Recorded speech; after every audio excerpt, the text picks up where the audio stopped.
Hi guys, that's me Renata and I would like to explain you today one of the three past tenses in German, perfect. Why actually this one? I find this one the most important because you will use it every day in every situation when you will talk to your neighbors, to your friends or just to the people on the street. So let's start. As I already mentioned, this past tense we will use while speaking.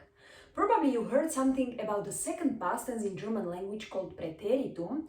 We use this second one while writing, in writing German. But let's focus on the perfect. It means on the perfect past tense you will use while speaking. One of the most important questions is how to form it. This past tense, das deutsche Perfekt, consists of two parts. The first one is the verb. It can be haben, it means have, or sein, it means to be.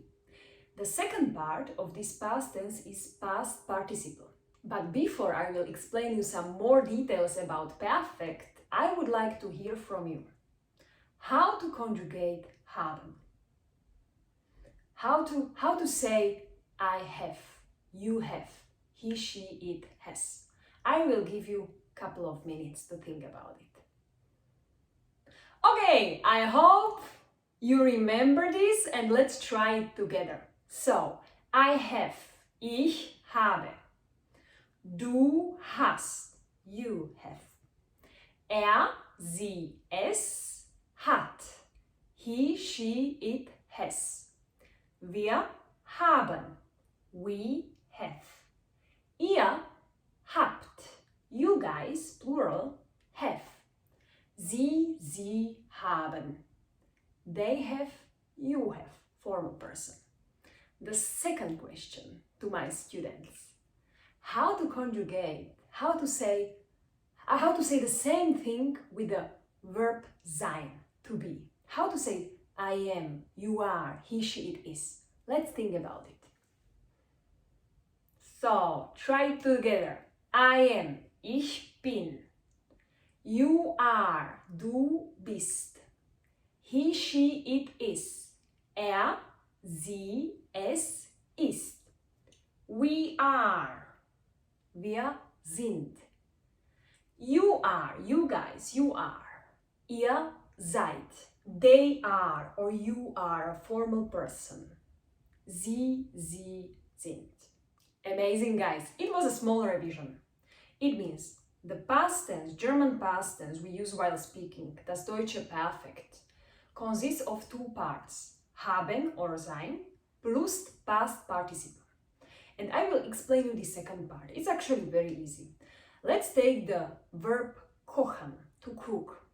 Kochen, you just need to remove en, the last two letters, and put their t, and at the beginning of this word you just need to add ge, and you have past participle gekocht. It means if I would like to say in German I cooked, I would say ich habe gekocht. If I would like to say you cooked, du hast gekocht.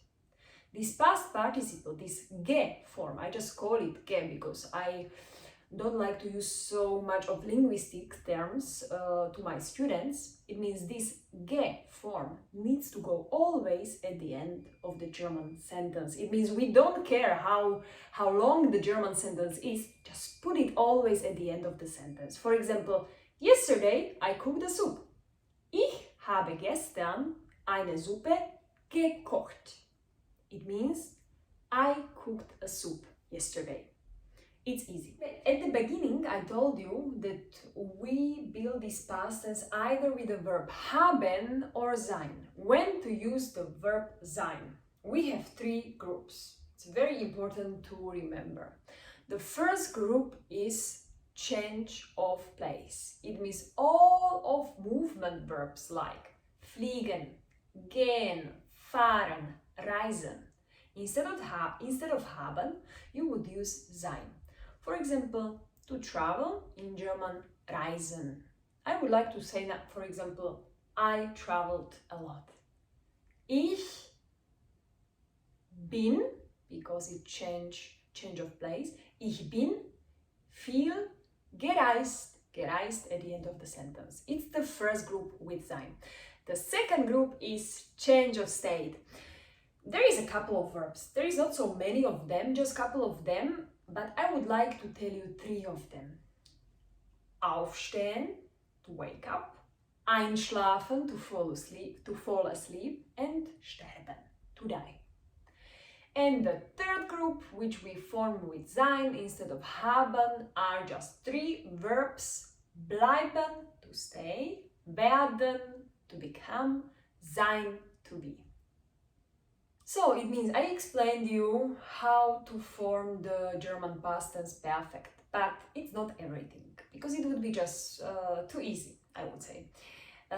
This form, what I explained you, this gekocht, gereist, is the form of regular verbs. But we have the second verb, the second group. We have irregular verbs. This all irregular verbs, or the most of them, they don't have this ending t, just like gekocht, but en at the end. For example, we have the verb lesen. Lesen is irregular verb. The question can be, okay, why is lesen irregular? One of the help is that when you conjugate the verb lesen in presence, there are some changes. Ich lese, du liest, sie, es liest. Okay, there is some change. Therefore, it's irregular in past tense as well. It means instead of gelesen, you would say, I read a book. Ich habe, because it's not change of place, change of state, or bleiben, werden, sein. It's not one of these 3 groups with sein verbs. It means ich habe ein Buch, everything what is in the middle, and gelesen. Okay, en at the end, gelesen, and most of the time we will change the middle part of this past participle. For example, gehen ist gegangen. Why it is like this? Because this group is the group of irregular verbs we just need to memorize. I will just put under the video the list, the most important irregular verbs you should know. Thank you for watching this video. There is a little bit more to this topic, like what to do with the splittable, non-splittable verbs, but let's split it to the second video. If you like this one, please subscribe and we will see what can we do for you. So enjoy and see you soon. Bye!